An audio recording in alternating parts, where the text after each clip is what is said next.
Hello and welcome back to another video. So in this video we're going to be talking and going through setting up a bass for a live performance. So again, same as all of the other weeks, we're going to be going into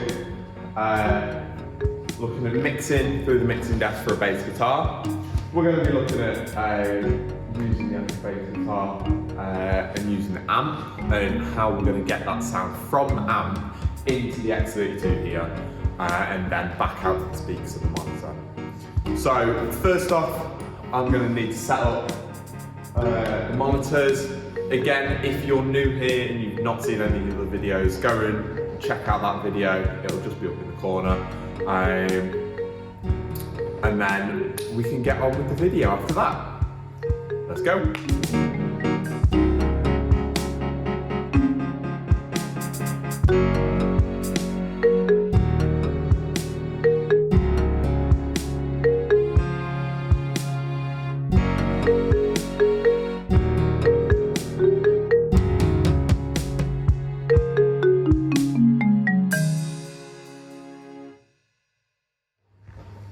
So, as you can see, everything's now set up. We've got speakers all set up, monitor, and X32's all plugged in with the snake. So everything is working, and we've got power going everywhere.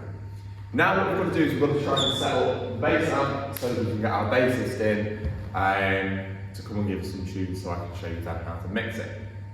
So, I've already run power down to the bass amp. This is going to be a lot more simple than last week's video because we're literally dealing with one mic and a DI box, and I'll explain more what that is later on. Okay? So, first off, we've got our bass amp here. It's just, that was very squeaky. It's just your general bass amp. You've got your gain, you've got your bass, you've got all of your equalisation there. You've got treble and an overall volume, as well you've got a limiter on that. Okay, so first off, we'll get some power to it. We'll get all the mics set up. I'll talk to you about what mic I'm using, what DI box I'm using, and how different ways that you can get sound from this going somewhere else, and then I'll take you into the mixing and the line check. First off, we'll just need to plug our cattle cable into the back of our amp and give it a bit of power up.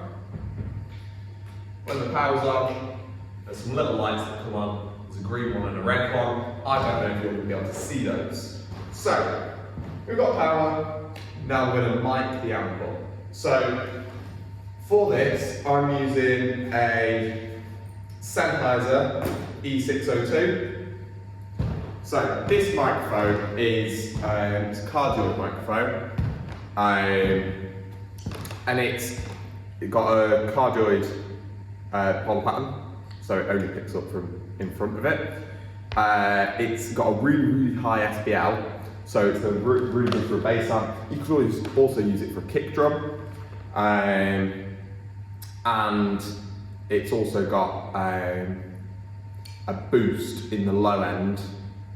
So it's got a boost, I think it's about 120 hertz. It's got a boost at in here, so it's really good for picking up the low end and the rumble of the bass. Okay? So, this is also a cardioid, so it's not going to need power. Not a cardioid. This is dynamic microphone, so it's not going to need any power. I'm getting my words confused today. So, set up our mic. Off we go.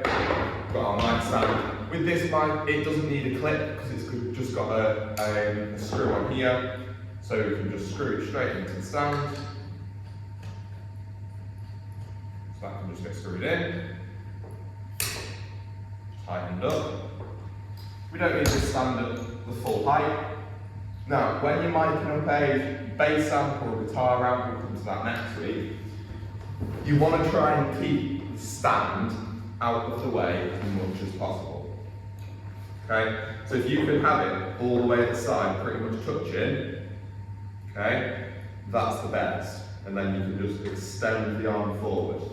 Now, when you're miking up a bass amp or a guitar amp, there are some things that you need to look for.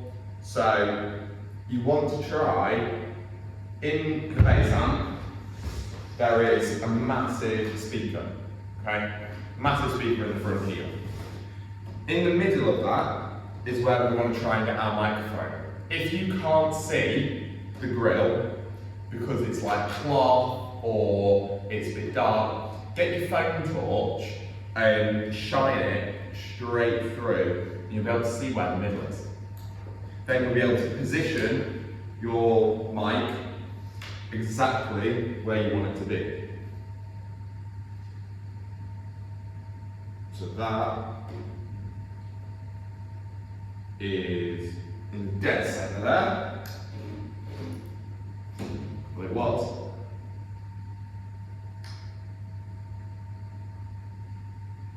There. So that's in the dead center. Now, some other things to say with when you're miking it up. If you're doing live, you can mic it a couple of different ways. So you can get mics that hang over the front of an amp. You can get mics that go here, like on the stand. And there are also a couple of different techniques when you're miking it. So if you want it a nice boomy sound, okay, you want the mic to be a little bit closer. If you want a slightly not so boomy sound, slightly further away. Okay. If you want it so that it's a little brighter, you want to try and keep it in the middle. If you want it a little bit duller, offset it to the side just slightly. I want quite a boomy, rich sound, so I'm going to keep this in the middle.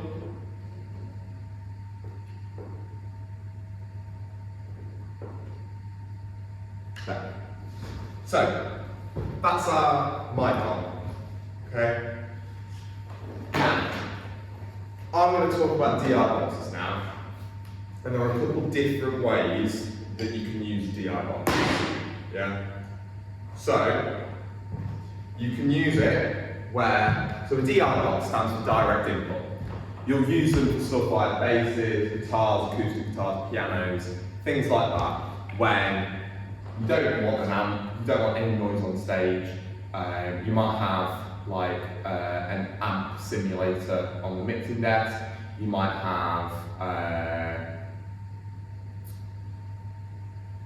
an amp simulator rack backstage, something like that. So you can use one of these to reduce the amount of noise on stage. Yeah. So this is so it's got an input and it's got an output. The input is a line input that you can take from a guitar, like an instrument input, and it outputs a balanced XLR signal. Okay. Now on this, there is also something called a link. Okay. So you've got a link section here. So what that's for is you can plug your bass straight into the DI box. You can then link it, put a cable from here into the amp, and then you've got an output from the DI box, and you've got an output from the amp. Now the reason why I say there's a couple different ways of doing this is because on some bass amps, they have a DI built in. So you can just plug an XLR straight in, out. You don't need a bass simulator because it takes this sound and it will just go straight from that. Yeah? For today though, I'm going to show you how to use an actual DI box, just in case you don't have a DI box in here. But it is as simple as you plug the cable in there and you run it back to your mixing desk with your snake. Okay? So, if we're going to use this, so first off, we're going to need a jack cable. There's a jack cable. And what you can do, if I just untake this, there's the a lot of tape on that, is first you want to go from your link, so you'll see it's labelled on here, it's got input and then out. So I want to plug into the out of that. Just to make it look a bit neater, I'm going to run this behind the amp, plug it up at the back, so it's nice and neat. Because one of the big things when you're doing a live event or doing something on the stage, you've got to try and keep the stage as neat as possible. You're going to have people from the band walking all over the stage. You don't know how clumsy they are or anything. So they can trip over anything that's there. And that is just going to go into our input there.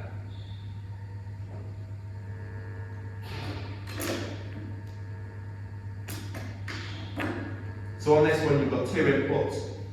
You've got a normal and you've got a high. The high will remove some of those bass frequencies, so there's not as many, and the normal will just keep it straight as it comes out the instrument. But today we're going to do it to normal. Okay?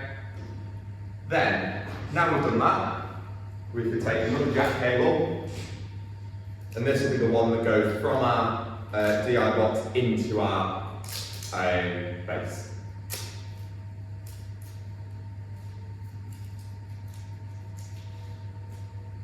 This one can just plug in and left coiled up on the bass amp. I would always leave your cable coiled up on the bass amp or on the guitar amp or something like that, just so that it's out of the way, it's off the floor, and it's easy for people to see. Like, yeah, that's where I need to go, and you can grab the cable. Okay?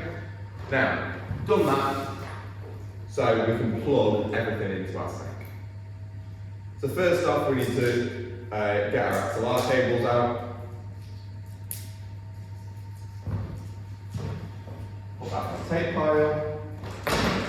And we're just going to grab our XLR, plug it into our microphone, and we want to try and run this as neatly as we can.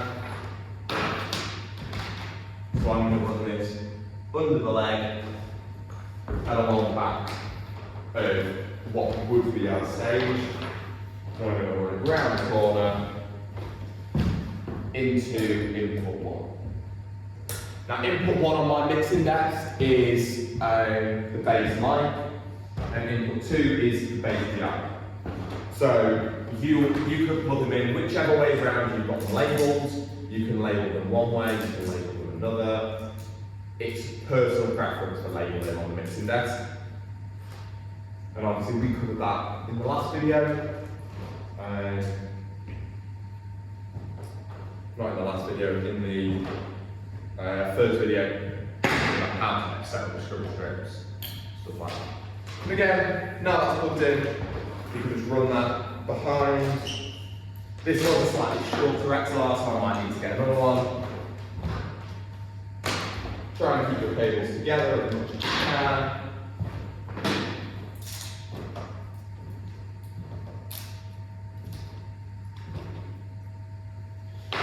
So if we're linking them, just plug it in on one side, just like you would onto an input of anything else. Go along, and that side. So now we're all set up.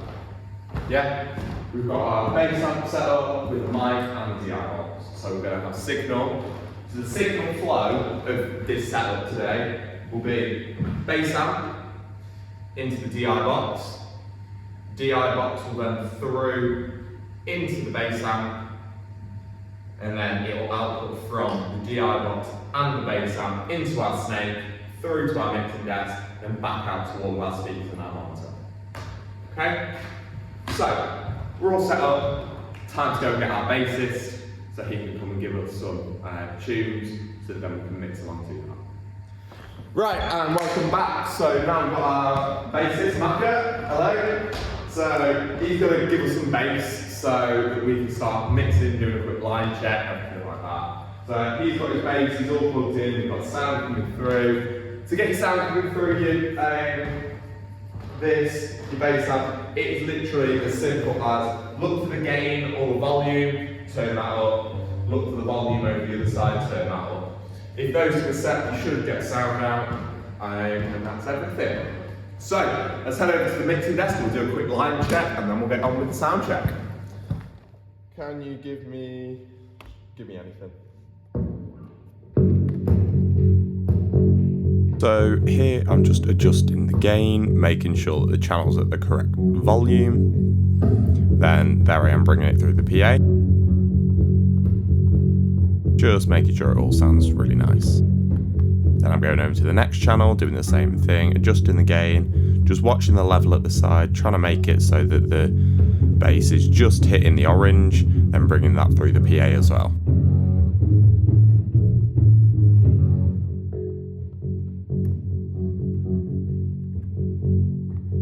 Then I'm just bringing them both up together just to try and get a rough balance of just something, trying to mix between the DI and the bass amp itself.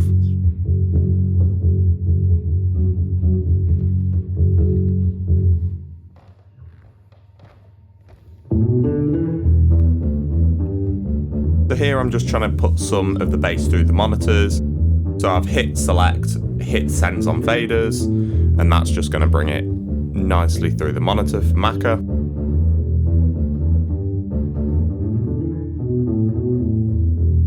So I'm just adding a little bit of EQ, cutting off some of that high end, cutting off a little bit of that low end just so we don't get any of the rumble through the monitor, and that doesn't cause any feedback or anything.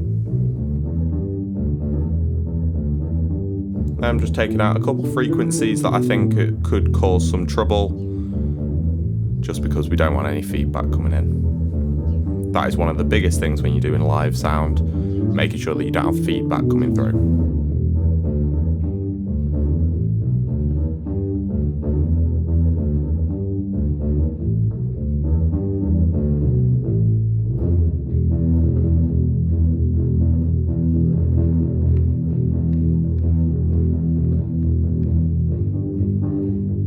So here I'm just doing the dynamics, so adding a little bit of compression, because you want it to be quite an equal sound all the way through. You want those really like loud notes that are coming through just to come down to everything else, so it's a nice even level all the way across.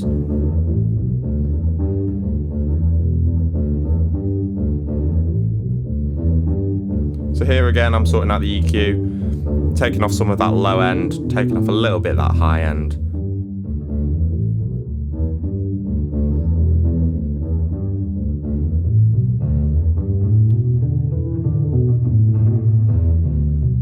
And even though one of them's a DI, you still want to take off that rumble. You don't have to, but I always do, just because some of the kick will go through that frequency range. And you want to try and make space for everything else. Again, adding the dynamics onto it, so adding a little bit of compression. You only want a little tiny bit on bass, just to try and keep it equal from like the really loud notes from going too loud.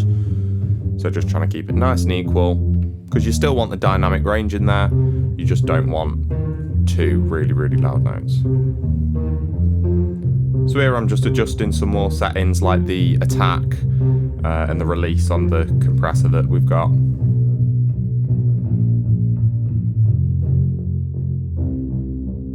So here I'm just again mixing through the sound.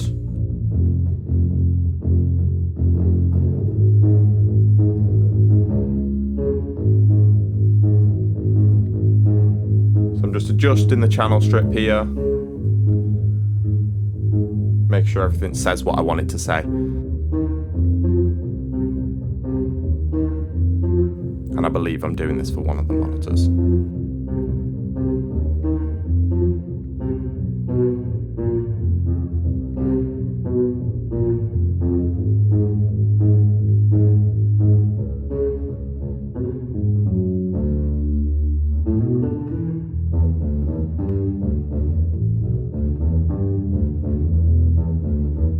So here I'm just going into the effect settings and trying to find a reverb that I can add on.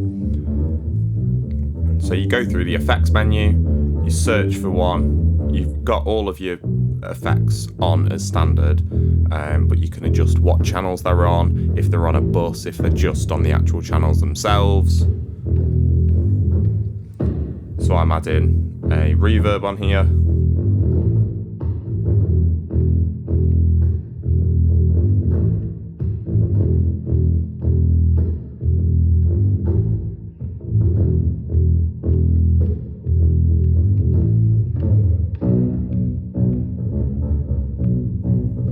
So sends on faders, push what you want going through it. So here we don't have a reverb, sorry, we've got a chorus.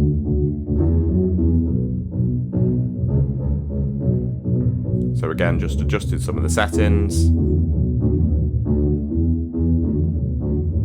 Trying to get a nice equal balance between them. Sends on fader back on for the reverb. And I can try and mix all of those together to get a more accurate sound.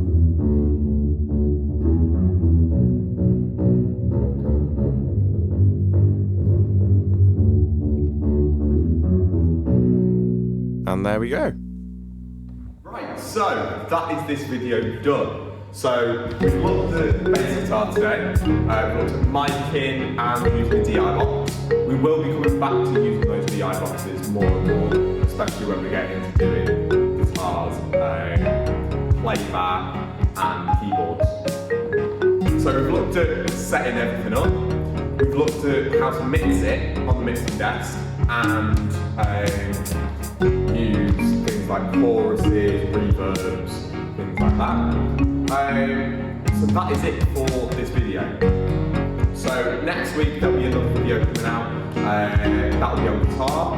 So it'll be quite a similar setup to this, but obviously things are different with the setup and with the mixing. But yeah, if you need any more advice, then look back to the other videos or feel free to contact me. I'll try and respond as quick as I can. But apart from that, thank you very much and thank you for watching.